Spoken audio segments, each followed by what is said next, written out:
Hi, this is Micornus, Phokane, the leader and the founder of the Young Men Empowerment Forum. We are dealing with questions today that will help you to improve your emotional intelligence. The questions that you need to ask in order to give you coping mechanism and so that you can be able to improve your emotional intelligence. It is very important that we realize how important emotional intelligence is, particularly in the days that we're living in. As there are overwhelming situations, there are problems that we're faced with. We've spoken about crime rate has gone high. We've spoken about economic situations that have actually made food stuff to be expensive, and people have gone poor right now. And as a result, the people are frustrated of the situations that they're facing. And therefore, emotional intelligence becomes actually a commodity that is very, very important for each one of us to have. Now, as a young man, there are questions that you need to ask. And that's what we're dealing with right now in order to improve your emotional intelligence. Number one, today, we say you must ask a question: how do I handle criticism or feedback? This is very important because many times in these particular days, you are going to meet people who will be frank with you. You're going to meet people that will talk straight, that will hit to the hip, and they will tell you who you are and what they think about you. People will give you feedback about your lifestyle. They will give you feedback about how you approach things and in life. People will tell you, actually give you feedback about how challenging it is to deal with you. And all those are actually criticism or rather feedback.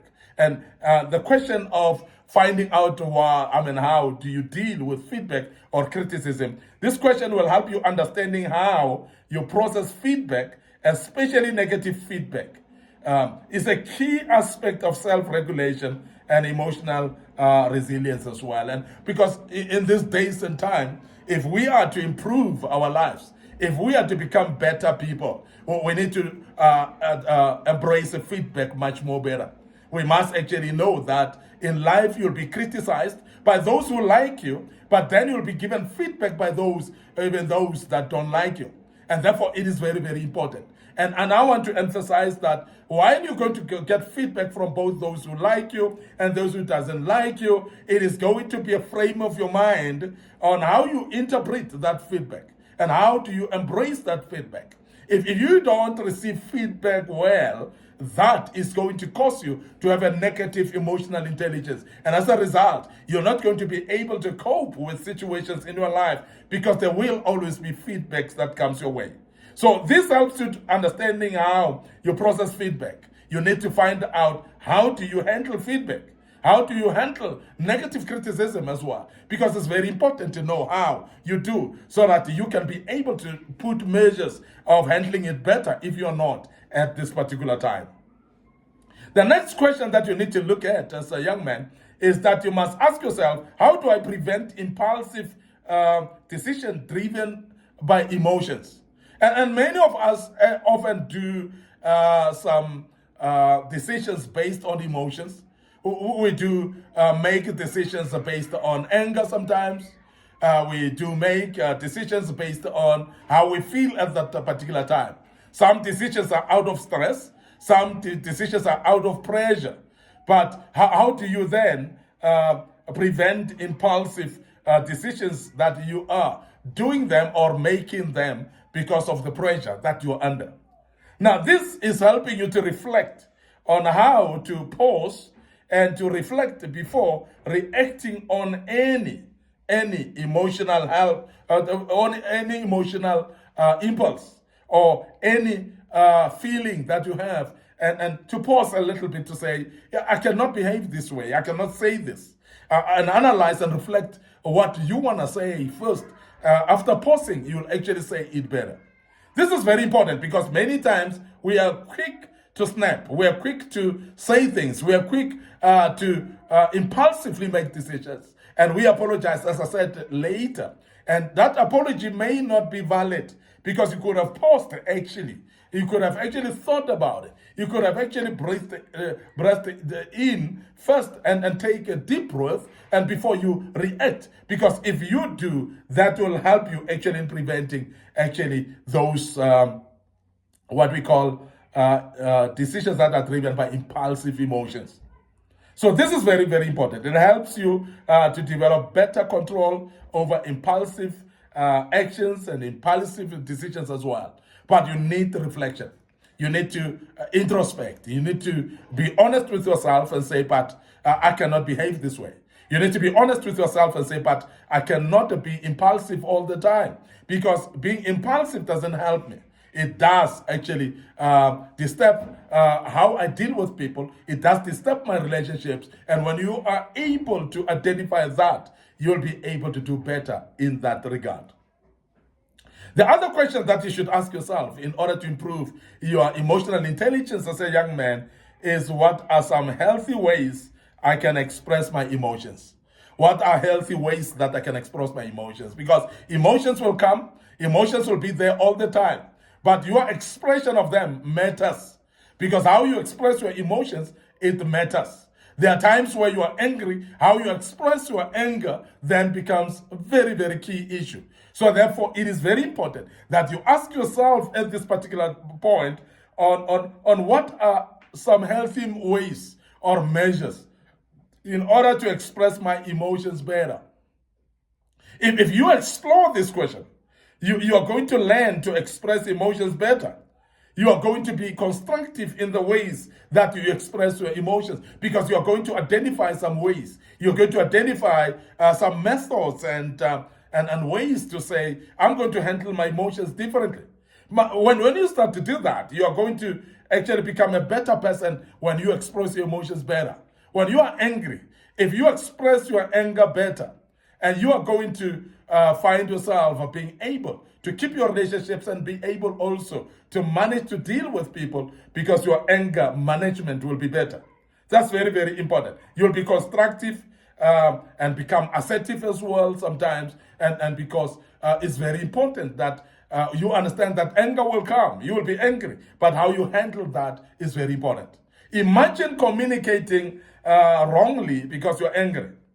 And that's very, very important, that you are able to manage your emotions, you are able to control them, so that you be able to communicate or journal something much more better, because you would have controlled your emotions. It enhances emotional regulation, and it prevents emotional outbursts as well. And people that do reflect with this question, they're always able to manage what we call emotional outbursts. You can find yourself in a situation where you were extremely angry, but you've been able to handle it better.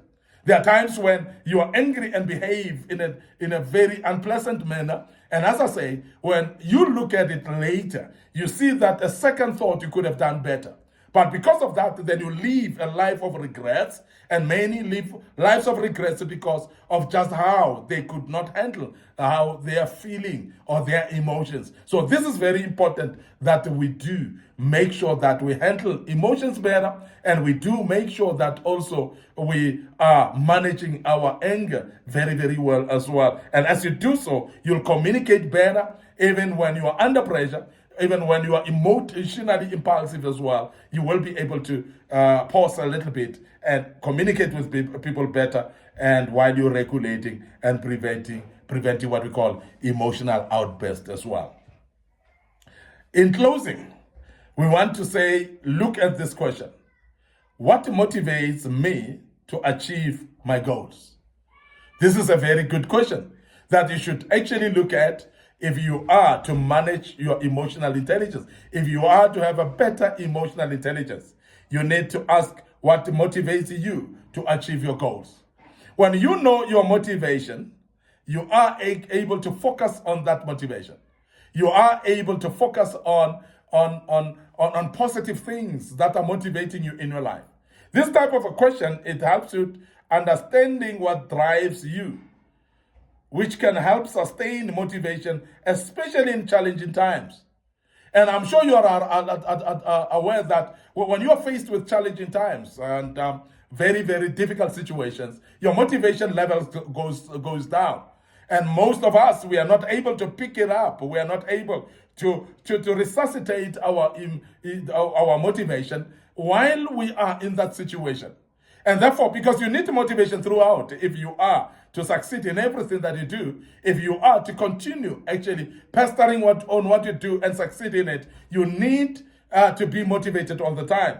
So you are going to be motivated when you are able to look at what motivates you to achieve your goals. You need to identify that. And therefore, focus on that motivation so that you continue being focused on the motivation and be motivated even when you are in a situation that is discouraging. This is very, very important.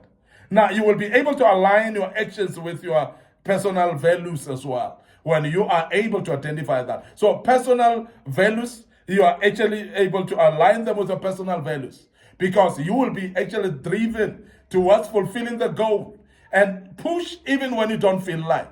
Remember that when you know what motivates you in fulfilling their goals, you'll actually focus on driving towards fulfilling the goals, and you'll make sure that you keep yourself motivated. As I say, even in difficult situations, even in places where it is difficult and is discouraging, but you'll keep on motivating yourself to continue making sure that you are pushing towards the goals at all times. This is very, very important, whereby, as I said, you will align your actions with your personal values as well. And that's very, very important, and that will motivate you. I want to end up here today, your host, Micornus Phokane, the leader and the founder of the Young Men Empowerment Forum. Remember, we are developing ordinary young men into extraordinary men of wisdom, integrity, and character through kingdom principles.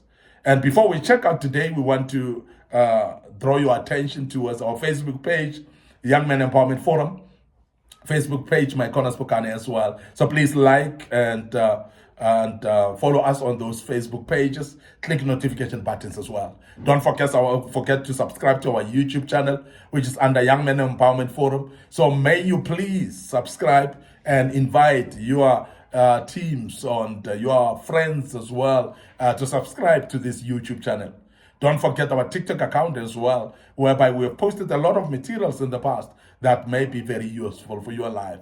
And I believe that you'll follow us tomorrow as we deal with part 4 of this great topic. And may the good Lord bless you. Allow me to check out right here and say cheers for now.